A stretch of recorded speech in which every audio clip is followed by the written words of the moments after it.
Okay, thank you, Kevin.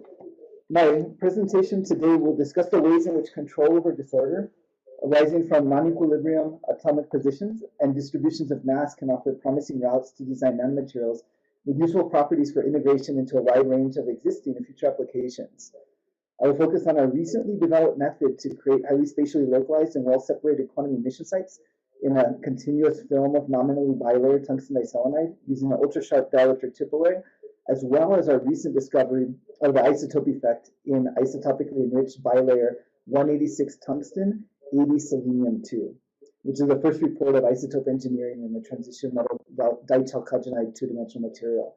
These discoveries have general implications to defect engineering and hence impact varied and promising technological areas from energy conversion to quantum communication. Okay, I'm a scientist at the Center for Integrated Nanotechnologies at Los Alamos National Laboratory. This is a Department of Energy Basic Energy Sciences funded user facility that you can think of as one of the top material science departments in the country. We have 4 thrusts: in situ characterization, of which I'm a member, nanophotonics, quantum materials, and soft/biomaterials. My laboratory focuses on nanoscale transport experimentation, emphasizing thermal processes, which I'm not going to discuss today. I integrate my in situ transmission electron microscopy microtest platforms with a deep ultraviolet Raman photoluminescence microspectroscopy system, which includes a suite of precision electronics for characterization of optical, electronic, photon, and microstructure responses to external stimuli. The capabilities in my laboratory, I focus on developing knowledge of strain and defect coupled transport phenomena with applications mainly in sensors and energy conversion. As we are a user facility, there's 3 unique capabilities that my lab offers for SINT users, which I like to think of as collaborators. One is in situ electrical and thermal metrology. I use the Oxford Instruments optical cryostat along with a custom suite of computer automated, mainly Keithley electronics, which allows experiments to be conducted in situ with 12 leads to the sample under test. This allows for field effect transistor measurements, electrical conductivity, thermal power measurements, which can also be used as a probe of the chemical potential, and most uniquely to my lab, direct thermal conductivity measurements using new electrothermal discovery platforms, which I fabricate in the SINT integration laboratory at Sandia National Labs. The second area is mechanical deformation spectroscopy. We custom designed a 4-point bending apparatus to allow integration with my confocal Raman photoluminescence system, which allows users to measure strain-coupled electrical and optical properties of atomically thin materials, and I'll discuss some recent results in this area during my talk. And the third is electrochemical microspectroscopy. This capability is in collaboration with the Los Alamos National Laboratory Chemistry Division, where we're incorporating the CH Instruments 1200C potentiostat with our confocal Raman PL system to drive electrochemical reactions and monitor changes in vibrational energies and emission spectra during the reaction. We have 2 calls per year for user proposals. We have a year-round rapid access user proposal submission process as well, and any questions can be directed to Heather Brown at hdbrown@sandia.gov. She's our user outreach specialist. So also since my research looks at the ways in which morphology and atomic to microstructural order affect the physical properties of materials, from thermal to optical, electrical, electrochemical, my recent contributions revolve around areas where atomic scale non-equilibrium and defects can bring about profound enhancements in both physical and chemical properties. This has a profound and importantly it's observable, impact in many 2D materials. So I'd like to advertise a symposium I've organized at the Materials Research Society for this topic. It's called Mechanically Coupled Defect-Enabled Functionality in Atomically Thin Materials. We have many expert speakers, with most of the speakers shown here having already confirmed participation. So our call for papers for symposium session MS02 will be posted on the MRS website on February 4th, 2019, and abstract submissions open in May of next year.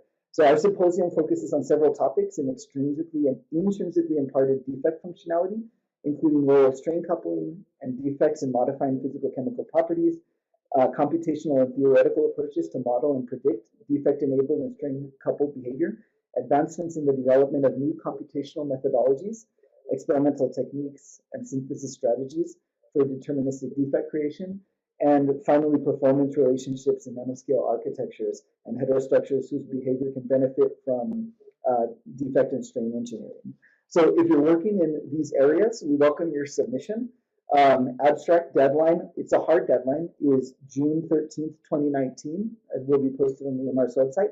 And if not, we invite you to stop by our symposium at the Fall MRS in Boston next November to learn more about these topics. Okay, so this presentation is focusing on the 2H phase of tungsten diselenide, and there are a multitude of 2D materials in a variety of structures. So why do we focus on this particular material? For one, doping is a major challenge in transition metal dichalcogenide materials. This is a notorious problem, with p-type doping being especially difficult to achieve, but tungsten diselenide is capable of being both N and p-type doped. Secondly, it has a near unity electron-hole effective mass ratio and relatively high mobility.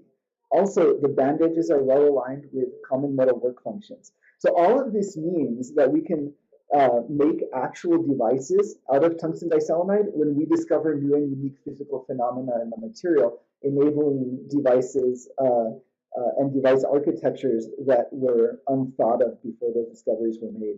So these application areas span many different technologies, from electronics to the electrocatalytic production of hydrogen to quantum optics.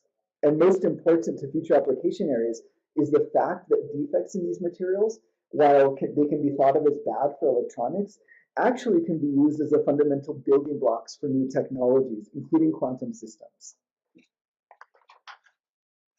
Okay, much interest in the transition metal dichalcogenide family of 2D materials is that their electronic band structure exhibits a shift from a low energy indirect gap in the bulk form to a higher energy direct band gap as the thickness reaches 1 monolayer, or only 3 atoms thick.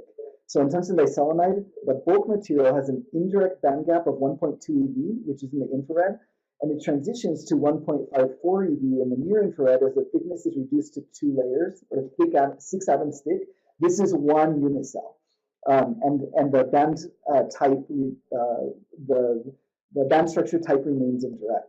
So the abrupt shift then occurs as you move from 2 layers to 1 layer, where it undergoes the transition from an indirect band gap to a direct band gap with an energy of 1.65 eV. So these transitions provide contrast.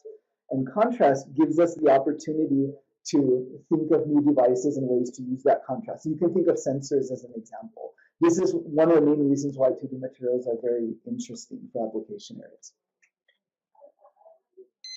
So the first section of my talk focuses on strain-coupled transport.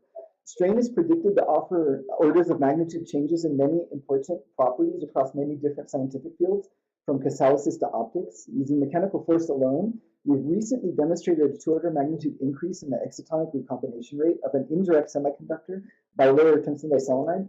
This is the first time extrinsic control over an indirect-to-direct electron band gap transition has been conclusively reported, and so I'll show you the results on this. So why are we interested in this in the first place? One motivation that we have for why this study might be useful is that in addition to sensing, low electronic mobility is the bottleneck for high frequency operation in 2D TMD devices. So because the mobility is on the order of 50 to 200 centimeters squared per volt second, which from a 2D material standpoint might sound better than other 2D materials, it's actually a factor of 2 to 170, between 2 and 170 times lower than the mobility of silicon and gallium arsenide, which means you're not going to get the clock speeds that you get in silicon-based or 3.5-based technologies. So since the electron drift velocity determines the switching speed, modifying the electron relaxation time and the effective mass becomes a very attractive way for us to increase the mobility and ultimately the clock speed. Since mobility includes contributions from electron impurity scattering here, which is inversely proportional to the charged impurity concentration, and something we try to minimize. And then also from electron phonon scattering, which is inversely proportional to the phonon energy and occupation, and also inversely proportional to the effective mass squared. This gives us a way to change the mobility through tuning those 2 parameters. So we did a back of the envelope calculation using reported changes in the phonon energy and effective mass with strain. And we predict that we should have an approximately 3.5 times increase in mobility at room temperature with 10% elastic strain, which these materials are capable of experiencing. That's very important, mainly due to the effective mass lowering. and a more than 30 times increase at cryogenic temperatures due to changes in all three effective mass changes, occupation of phonon changes, and then the phonon energy change. So this makes strain engineering a very valuable technique to tune transport in the TMD class of 2D materials, in addition to the obvious sensor-based technologies that you can think of. Okay, so how do we impart strain to the material itself? This is actually a topic very close to flexible electronics. This is the most difficult question for us to answer. So I want to start with an example of placing a 2D material on a polymer substrate and bending it. If the 2D material is stiff, the substrate will not impart any deformation on it. You can think of that as if you have a bunch of paper and you place a book on top of it and you bend the paper, the book's not going to bend. But how stiff are these 2D materials? That's really where it comes into play. So a recent measurement of the thermal expansion coefficient for different 2D materials shown on the left panel using electron energy loss spectroscopy and a transmission electron microscope reported that monolayers of 2D materials showed an order of magnitude higher thermal expansion coefficient than their bulk counterparts. The thermal expansion coefficient is inversely proportional to the elastic modulus. So 10 times higher thermal expansion coefficient corresponds to roughly 10 times more compliant material. So for our experiments, we use a 1 millimeter thick polyethylene terephthalate substrate due to its well-defined mechanical properties and chemical compatibility with our processes. The thermal expansion coefficient for this material and elastic constant are between 20 and 80 times 10 to the minus 6 per Kelvin and between 2 and 4 gigapascal.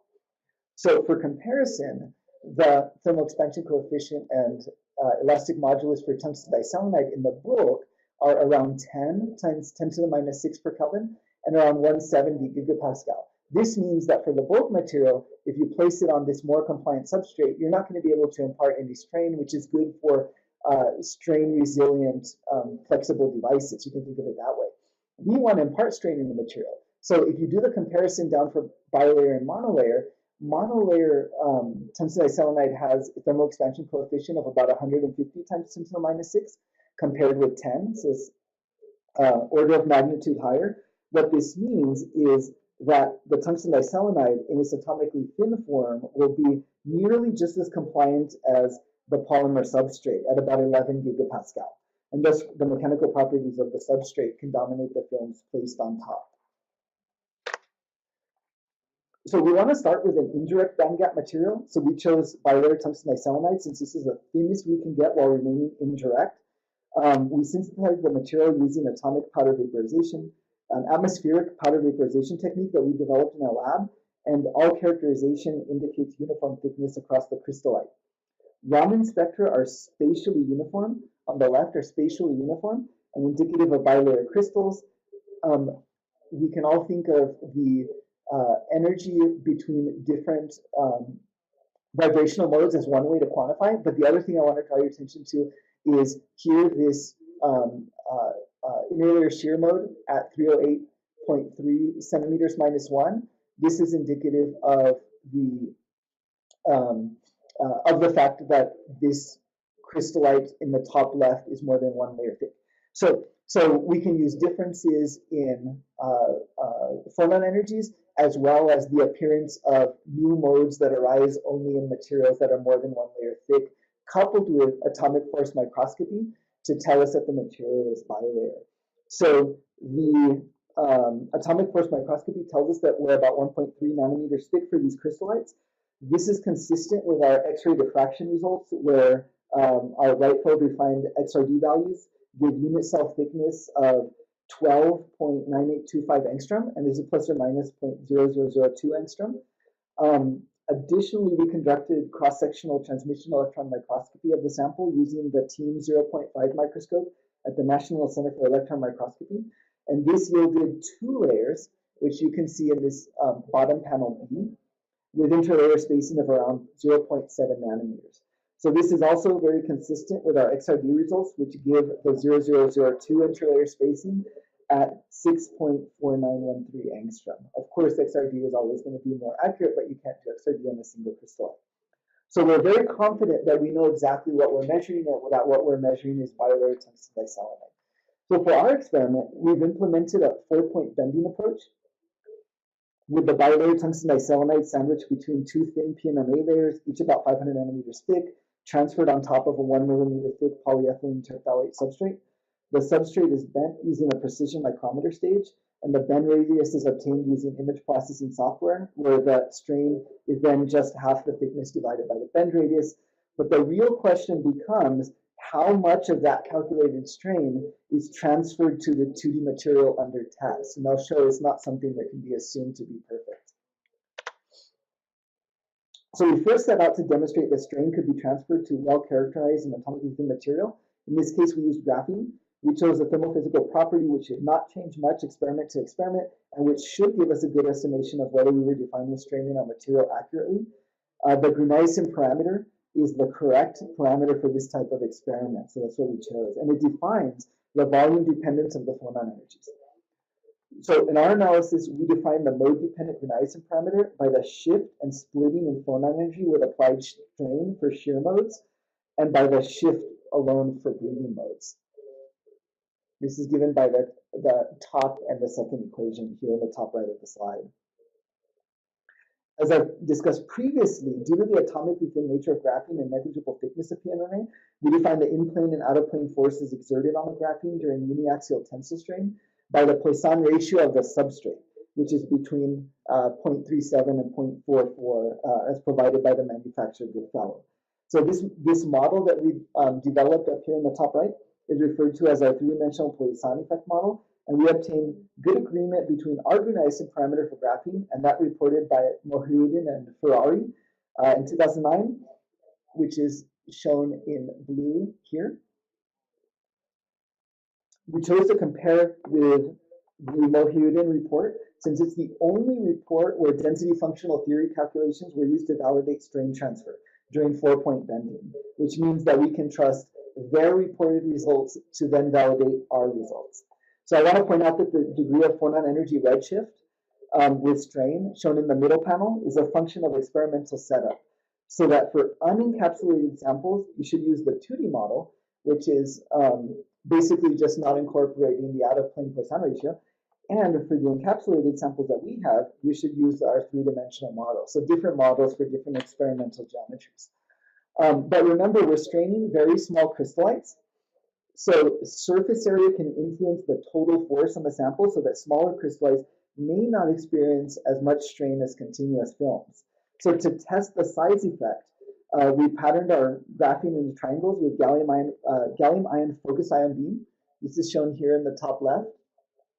The triangle edges are 12 microns in length, which is the same size as our tungsten diselenide crystallites.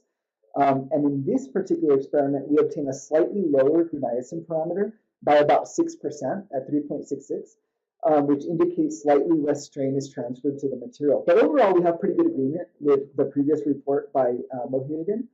But note that we remain linear in delta omega versus strain in the middle panel, out to 2.5%. So I'm going to point out later how any nonlinearity in phonon energy versus strain and any dependence on Gruneisen parameter on strain are indicative of problems in the experiment. So this is one thing that we're looking for. Thus, we're confident, again, in our experimental setup to investigate strain-coupled effects in our bilayer tungsten diselenide. This is actually a really nice experiment that was suggested to us by a reviewer.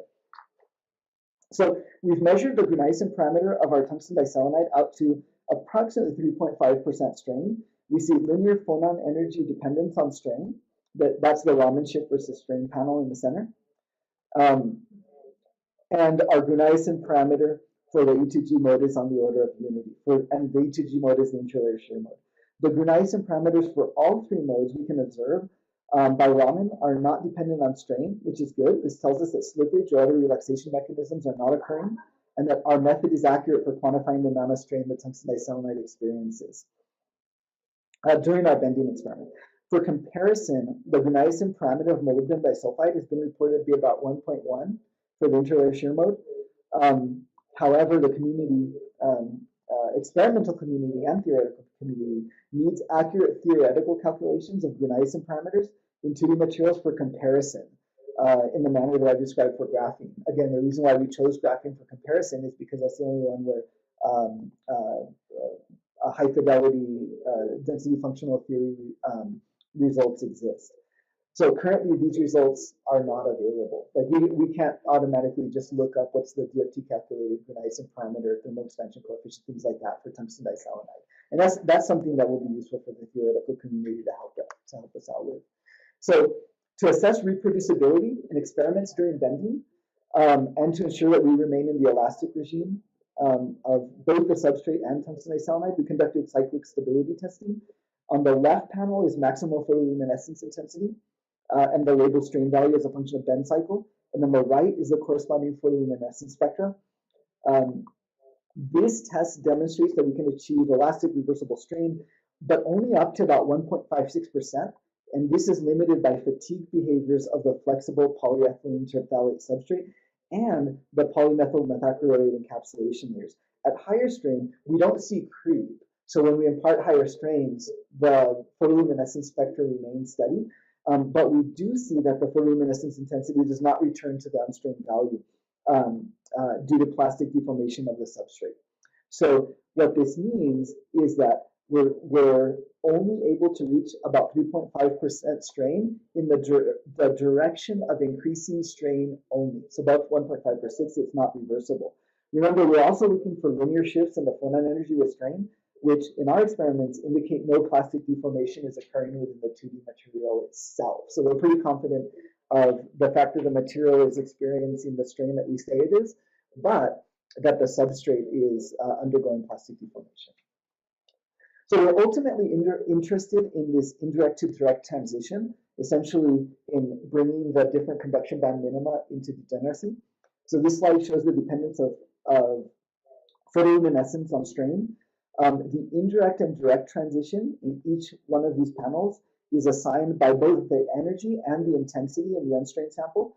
The emission intensities are fit using Gaussian peaks, and coefficients of determinations are, for this top left panel for the unstrained, is 98.3%, and then for all of the strained samples, it's higher than 99.7% due to decreased signal to noise with strain. And you can see the absolute value of the photoluminescence intensity increasing in all of these panels as we move towards higher strains. So even at the smallest strain value of 0.54%, the direct peak intensity already increases above the indirect peak.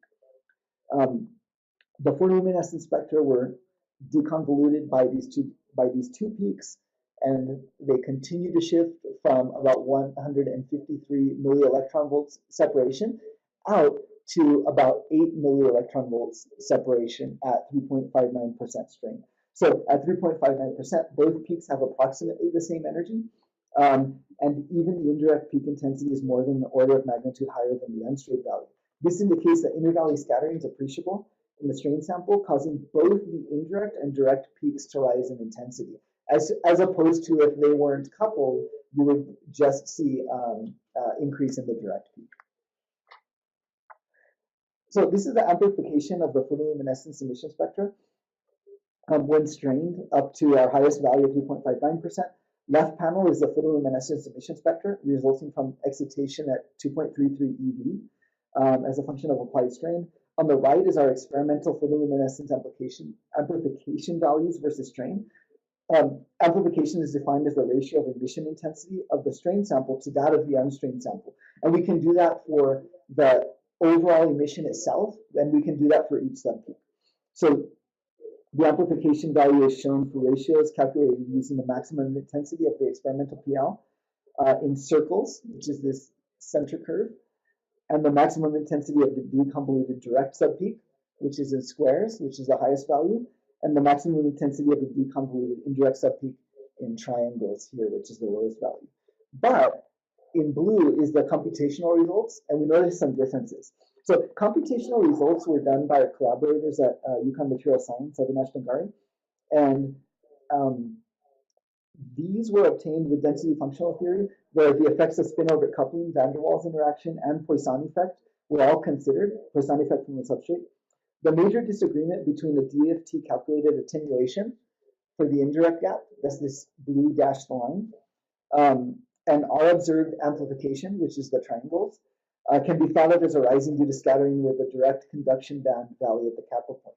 So this is actually a big disagreement with DFT, which is nice, because it shows us that this is not an uncoupled system. Okay, so here's the mechanism that we're proposing for indirect-to-direct electronic band conversion through strain.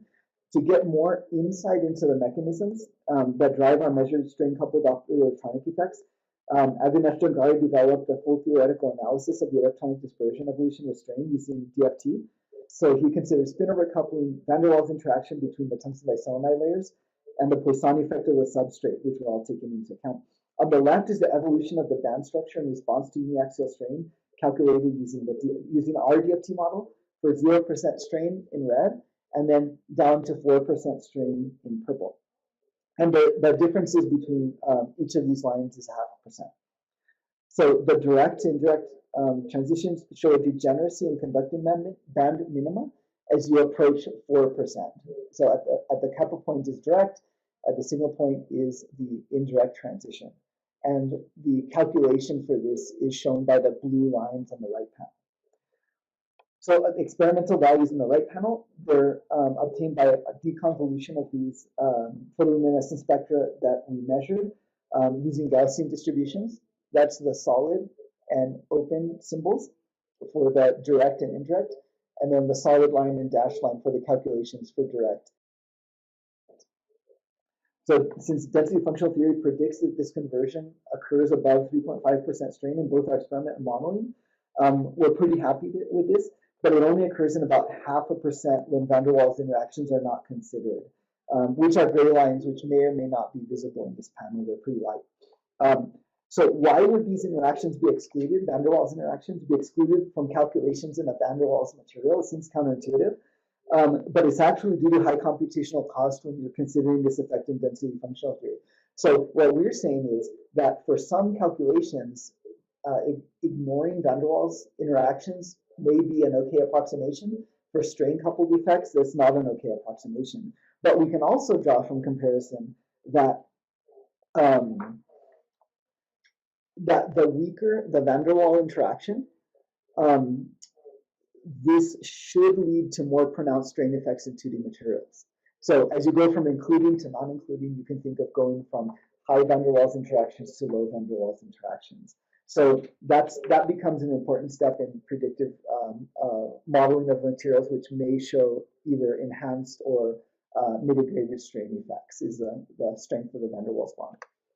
Okay, so I'm going to show you an example of why validation of strain values is important in these type of experiments. So this is a comparison between experimental EGG mode for Gruneisen parameters in different TMD materials. So we chose just our material, tungsten diselenide, and then also molybdenum disulfide. Gruneisen parameter for our encapsulated bilayer tungsten diselenide is shown as these blue circles. It's strain independent, as I showed before. But we can also calculate Gruneisen parameter from the report by WSe2. And when we deconvolute their spectra and calculate their Gruneisen parameters, we see some big problems, and mainly something is going on, some sort of inelastic relaxation mechanisms are going on as they increase the strain in the material. So this is why we say linear Raman response, photon energy response through Raman, and constant calculated Gruneisen parameters are both important to show if you want to validate your strain model. Okay, so next is the implications of this. So the second part of my talk presents our new method on using strain to create highly spatially localized quantum emission sites in a continuous film of nominally bilayer tungsten diselenide using the ultra-sharp tip array. The small tip radii are postulated to give rise to electronic localization effects through morphology alone, since we keep our dielectric environment surrounding the emission site constant. It's all silicon dioxide. And then importantly, I'm going to show that our measured photon intensity correlation for our localized defect emission sites is below 0.3, proving quantum emission from the sites. And I'll try to go a little bit faster through these slides since we had some technical difficulties at the beginning of the presentation. So first, why is this important? Single photon generation is a requirement for quantum key distribution in all optical quantum computing. Think of quantum optical circuits. And it's crucial for the development of quantum information technologies. The first reports of quantum emission in a 2D material were shown for monolayer tungsten diselenide in 2015 by He. in Nature Nanotechnology. And since then, several studies have observed single photons originating from defect structures in 2D materials, such as mechanically exfoliated tungsten diselenide, mechanically exfoliated tungsten sulfide, hexagonal boron nitride, gallium selenide, and then powder vaporization synthesized tungsten diselenide and boron nitride. The optical emission energies in these systems resides within the electronic band gap. That's where the trap states are. And so excitation has been provided, these defect states have been provided by electrical charge injection on the left by MET additive, and for gallium selenide on the right through optical pumping. So these previous reports have postulated that non-uniform strain fields govern quantum emission of these materials, which may benefit secure communication technologies. The use of single photon sources requires both spatial control of the emission site for the optical circuits, obviously, and then no more than one emitter per site. However, mechanisms responsible for this kind of behavior still are kind of unclear, especially when we start talking about tentpole style pillar studies. Okay, and the big thing additionally is that scalability currently limits process. So this is why we chose to move from lab scale mechanical exfoliation and powder vaporization transport of small crystallites, which we can do in our lab. And these have been the only cases where quantum emission has been observed in the 2D materials, to move to wafer scale epitaxial tungsten diselenide, even though the grain sizes are relatively small, in the order of 200 to 500 nanometers. And so this is in collaboration with the 2D Crystal Consortium, and Joan Redwing and her group grew the materials for us, and these are among the highest quality of epitaxial tungsten diselenide materials that can be produced. So X-ray photoelectron spectroscopy peak analysis in the material shows 1:2 atomic ratio of tungsten to selenium, but XPS tells us that this is the ratio for tungsten in 6-fold coordination with selenium. So I'm going to show another way in which to get accurate atomic stoichiometry later in a few slides. So Raman spectra also indicates overall the film is nominally bilayer, but there's discontinuous crystallites that form on the top of the material through different nucleation mechanisms. And I'll show what some of these structures look like as well in the next slide. Okay, so since this tungsten diselenide is epitaxial on sapphire, we can orient our focused ion beam to cut the TM foil along the tungsten diselenide to 1 bar 1 bar 0 direction, so that the 1 0 1 bar 0 direction of the tungsten diselenide and the sapphire are parallel to the electron axis. And this is shown in the top left scanning electron microscope image, which was done by Bobby Fisher at University of Oregon, who's an expert in preparing these TM foils and does a lot of work for SINT. So in the top image, and then this is the cross-sectional TM that we took here with our Titan at Los Alamos. So in the top image, the 002 spacing and the 2 1 bar 2 planes of tungsten diselenide are clearly visible. The interface is also clearly visible. It's a very nice epitaxial interface. But when we look at more closely at the material in different locations, we can see certain stacking faults like twins occur within the material vertically. And then there's also in-plane grain boundaries, which have been observed by Joan Redwing's group in previous reports of the growth. So this is overall a pretty nice material. There's some defects in it intrinsically, but those defects are not optically active. So this gives us a nice continuous material with which to test our theories. So we wanted to know a little bit more about the stoichiometry. We went with mass spectrometry using ion beam analysis at the Ion Beam Materials Lab in Los Alamos. So IBML is one of the most unique user facilities that we have at Los Alamos, and hopefully these kind of results will increase your interest in becoming a user for ion implantation or ion beam analysis studies. So we have a National Electrostatics Corporation 3 megavolt tandem accelerator, and we can use that with 2 MeV helium ion beam to conduct Rutherford backscattering. The experimental geometry is shown in the bottom left panel. Other ions are available. Almost the entire periodic table is available. So we tried a bunch of different ions, including silicon 6+, which gives us 17.4 megavolts. But the sensitivity drops off as e to the -2, and then it also drops off as the atomic number decreases. So for us, we chose relatively low energy, and then our materials are relatively high Z. So we get pretty good resolution. So we're getting about 1 to 5% resolution for stoichiometry. And the impurities we can detect at the part per million level, which we don't detect here. So this is the results. These are the, essentially you can think of these as the mass peaks, the energy loss peaks. It's a inelastic scattering process for tungsten and selenium. The area ratio normalized by ratio of atomic number squared gives us the stoichiometry. And so for this epitaxial MOCVD tungsten diselenide, we get tungsten diselenide 1.96. So very, very close to stoichiometric, but there is unstoichiometric, there's non-stoichiometry that we cannot resolve in XPS that we can resolve through Rutherford backscattering, which might be nice for defect engineering. Okay, so now we want to look at the,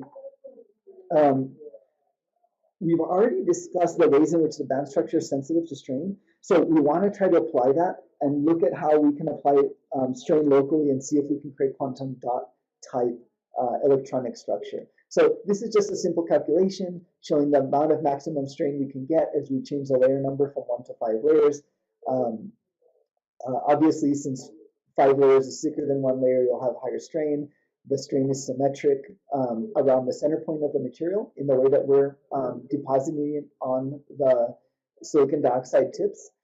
So that tensile strain is on the top, compressive strain is on the bottom. What we want is, we want tensile strain because that will lower the band gap of the material and create a trap state with lower energy than the free exciton energy. So it's kind of nice. We think that the emission is localized to the top of the material at the top of the tip. And again, these are very sharp tips. The compliance remains another factor, which is difficult to judge because if you use atomic force microscopy, basically you're just imaging the tip. You're just imaging the AFM tip. You're not imaging the bend radius of the tungsten diselenide that's transferred on top. And there also could be slight puncture of the material, which creates a thinner material when we're transferring this thicker epitaxial tungsten diselenide onto it, which could create some of the quantum confinement effects that are showed in the layer dependence reports for tungsten diselenide. So all of these mean that they're beneficial effects for looking at changing the band structure locally at the tip. So for our experiment, we worked with Josh Hendrickson and Kabir Das at Air Force Research Lab. They have a very nice ultra-fast setup with a Montana Instruments cryogen-free cryostation. So all these experiments are conducted at about 3.5 Kelvin. The experiment uses a type sapphire laser. We tune that to 540 nanometers. We send that to the sample. We compare signal, the emission signal in a split beam approach, which gives us field intensity correlation. And then we can also, by routing the beam to the spectrograph, just a Princeton Instruments 750 millimeter spectrometer, we can get the time resolved photoluminescence from the tip of these materials and then also the free excitons in these materials. So these are some of the results. These are 3 different defects that we find. We can only find one in the top left panel. We can only find one intrinsic emitter in the substrate. So even though there's grain boundaries, even though there's a lot of edges, sharp emission peaks, defect emission peaks are kind of a rarity in the material itself. But on the tip, we get about 87% yield, and the color is roughly the same. So these are all about between 700 and 800 nanometers in color. But in panel B, the lifetime is significantly longer on the tip as compared to on the substrate. And we think this makes sense because there's less recombination sites for excitons residing on the tip of the material. So in confocal PL, we can see within the resolution, obviously, of the experiment itself, we can see the emission arising from the tip. That's the bottom right panel. And then we see almost no emission from the substrate. And again, that's because the material is has an indirect tight band gap, because this is a multi-layer tungsten diselenide. So the nice thing is, the intensity is low, obviously, but the nice thing is there's almost no background. So you're trading intensity and emission because you're an indirect semiconductor, but you have no background. And that's something device engineers like. Okay, so what are the carrier dynamics? Quickly, we get time-resolved photoluminescence. We fit that using our bi-exponential decay model, which fits very nicely. We get 2 peaks repeatedly, fast decay peaks, which are on the order of 800 picoseconds, and slow decay peaks, which are on the order of 11 nanoseconds. And then when we do the second order intensity correlation experiment, we get the correlation parameter of 0.294. If we conduct this as a function of time, because the intensity is low, so we want to see stability, and conduct it out to about 8 hours collection time, we can get the intrinsic G2 at t equals 0 by extrapolating to 0 time, and that's 0.284, and then the intrinsic relaxation time is about 9 nanoseconds from the G2 measurement. But G2 measurements are notoriously bad for doing relaxation time calculations. So we just say this fits the time resolved, but time resolves the correct experiment to define the decay times. So all this indicates, since they're matching up, all this indicates that we remain in the low power regime. And then our saturation study shown in the middle panel show we have pretty much linear behavior of excitation, emission intensity on excitation power for the free exciton. And then for the defect exciton or the bound exciton, we have saturation. And these both, I don't know if you can see the lines, but these 2 gray lines that fit the data are both saturation model, but with much longer saturation power, which makes it almost linear for the free exciton. The free exciton corresponds to fast decay.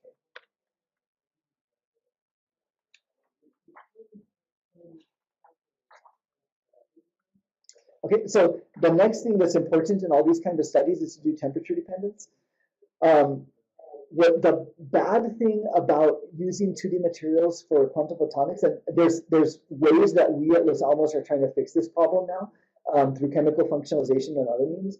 The big problem is you have very, very low thermal trapping energy on the order of 300, 500 microelectron volts, which means that your characteristic temperature drop-offs are going to be below about 10 Kelvin. So for us, we don't see any emission above 25 Kelvin. It's relatively constant, the emission wavelength, but the characteristic decay temperature for both foil half max and peak intensity are on the order of between 5 to 6 Kelvin. So very, very, very small, and there's a lot of work that needs to be done in this area to realize room temperature quantum emission from defects in 2D materials, mainly by increasing the trapping energy. Okay, so now we can move to the isotopic effect in bilayer tungsten diselenide, and these are our most recent results. So I'll just present these really quickly. I have 4 slides here. So we demonstrate in this section of the talk a new method to synthesize isotopically pure tungsten diselenide.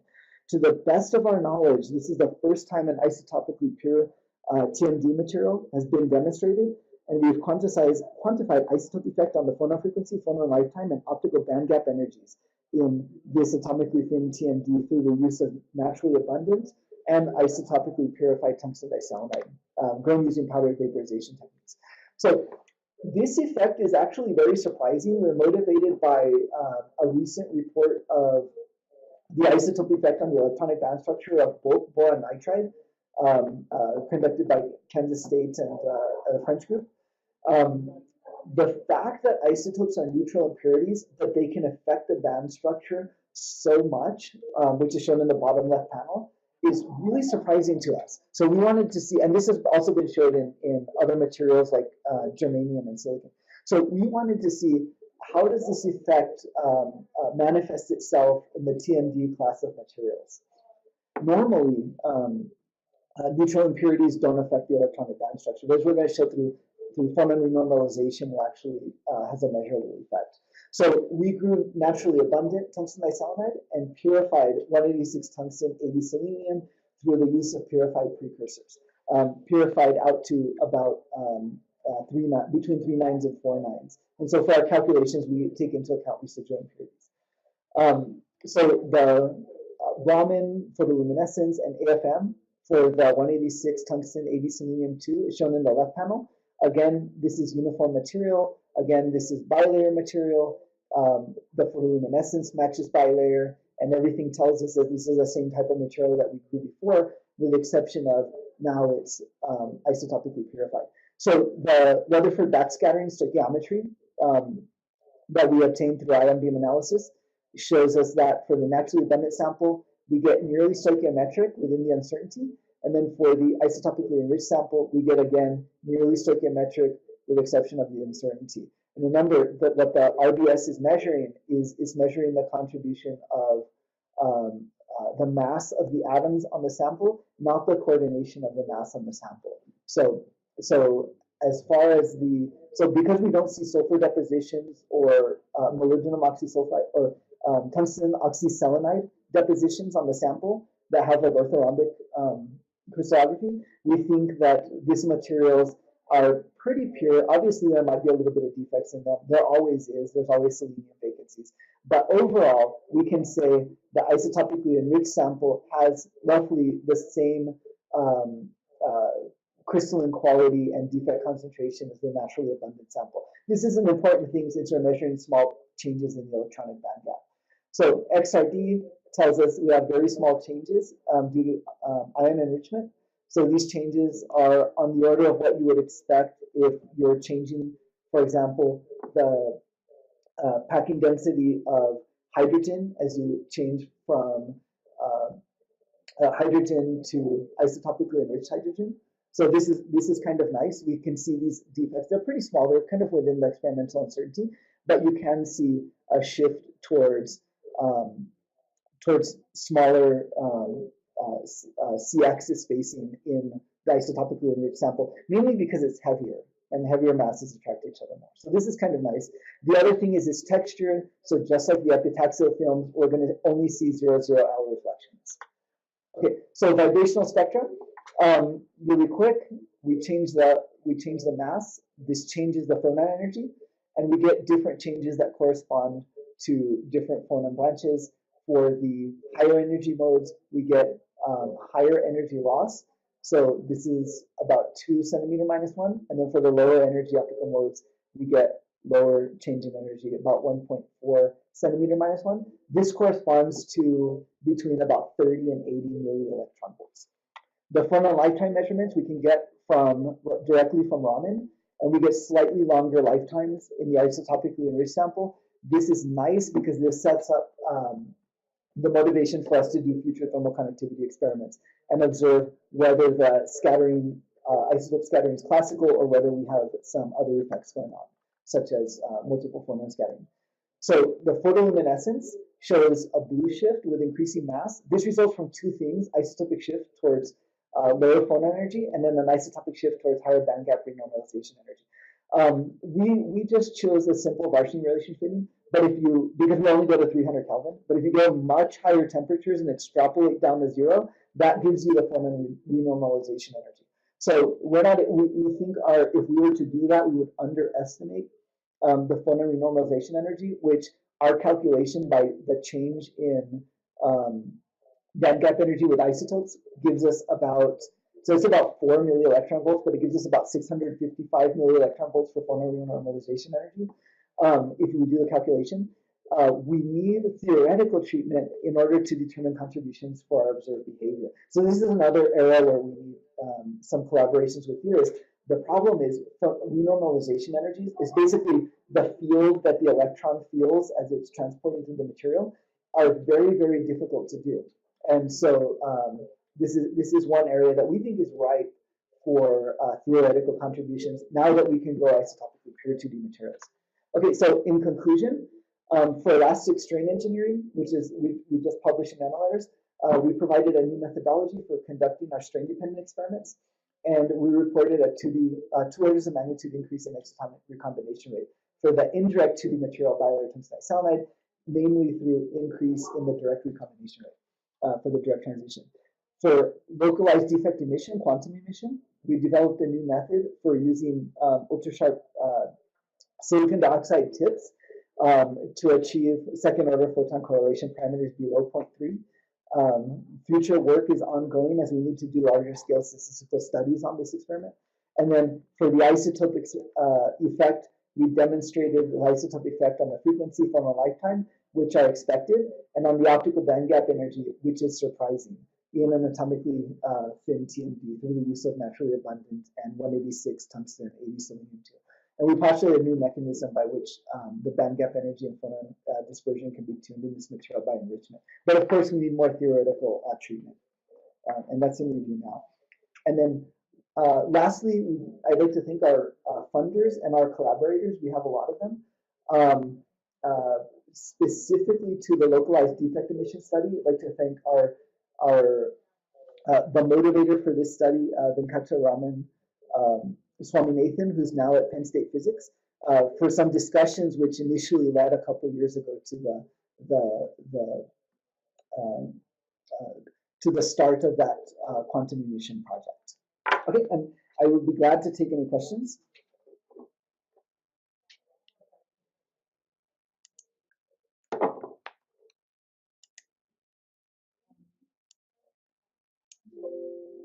Okay, Kevin, I've increased the volume.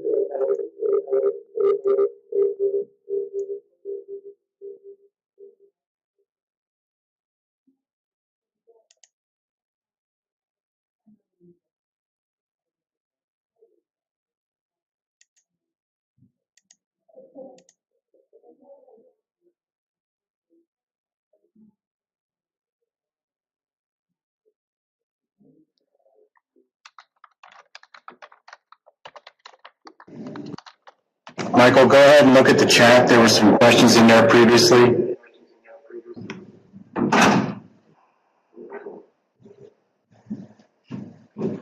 Okay.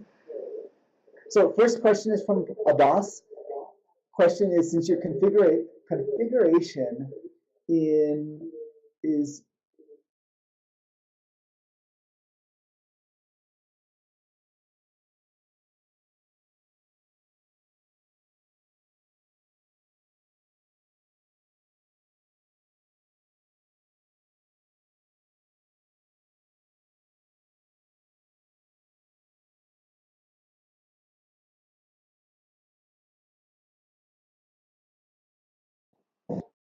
Michael, for some reason your speaker went off about 30 seconds ago. So go ahead and check it.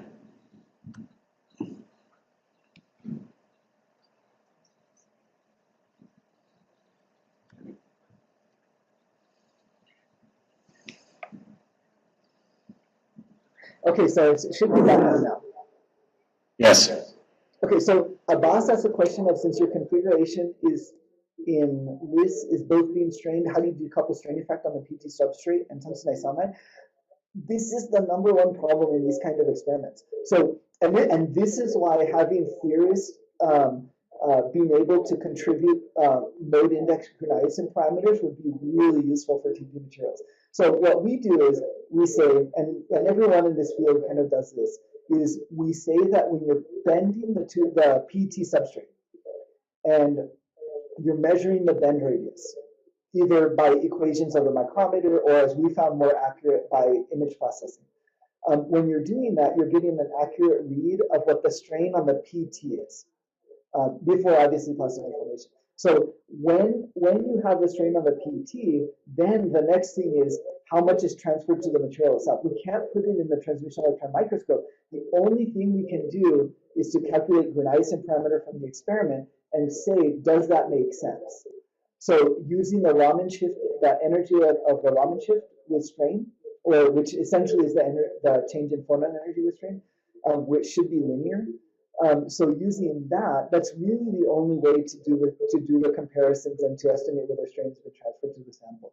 But yeah, that's the #1 question, and that's why some of the things that we're working with for future experiments is to try to do this kind of experiment in the TM, where we can use new techniques, namely 4D stem. We have a new Gatan K2 camera here, using 4D stem to map the strain profile within the material as it's being strained. And then obviously ex situ being able to do the optical experiment. But seeing whether the Raman energies correlate directly with the strain the material itself is feeling. And in bending experiments, that can't be done. So it has to be done in some sort of in situ experiment, like in situ microscope experiment. But yeah, this is a really good question. Okay, and next question is, how does supporting substrate impact photoluminescence of naturally abundant isotopically pure tungsten isotonide? So we're growing this on the standard 285 silicon oxide on silicon, but it does affect it. And so we keep all the growth parameters the same for both, and that's why doing the RBS experiment was very valuable to us. It will affect the substrate. So I can show you here.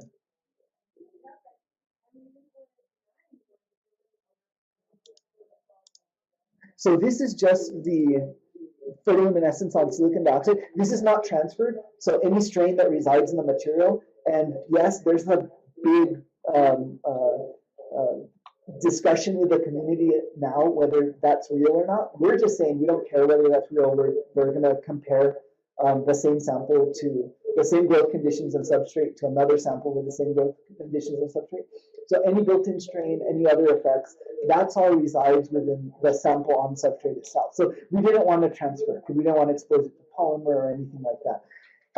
If you look at the blue curve, which is the photoluminescence at 4K, and you compare that, and then also looking at 300K, and you compare that with what we were observing for what we were observing here for the sample on PET substrate, the difference is mainly it's actually this red curve here. The difference is mainly a result of what the dielectric environment is and the doping, the imparted doping level that's imparted to the material. So yeah, by placing it on different substrates, you're going to get different effects, and that's why theoretical modeling is going to be so valuable. But yeah, for us, we can say if photon renormalization energy only depends on the isotope concentration, which in our experiment it does, then by comparing the two different samples on the same substrate, same growth condition, it should give us accurate, quantifiable measurement of changes in photon renormalization energy. But yeah, if we transferred it, it would be totally different. Okay, so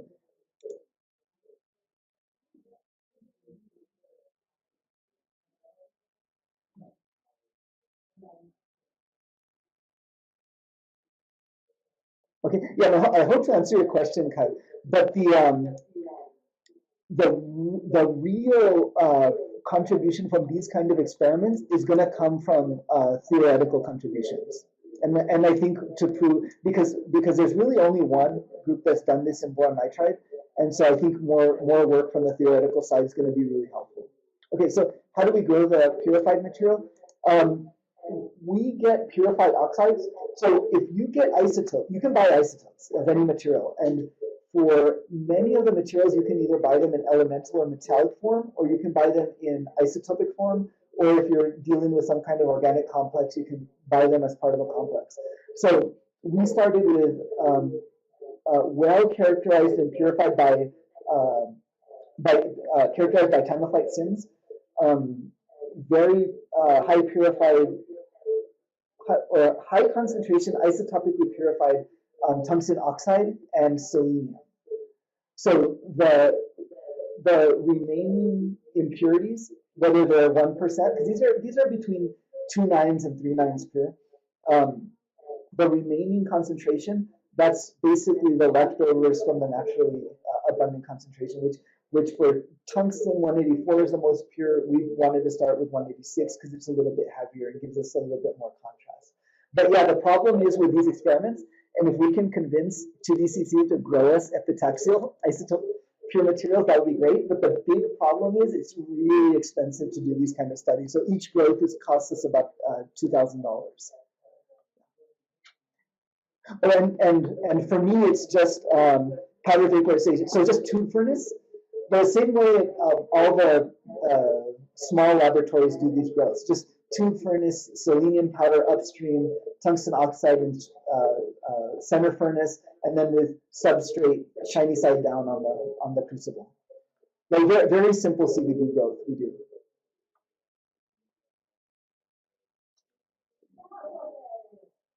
Yeah, and then for the second part of the talk, that's Joan Redwing's new cold wall MOCVD reactor.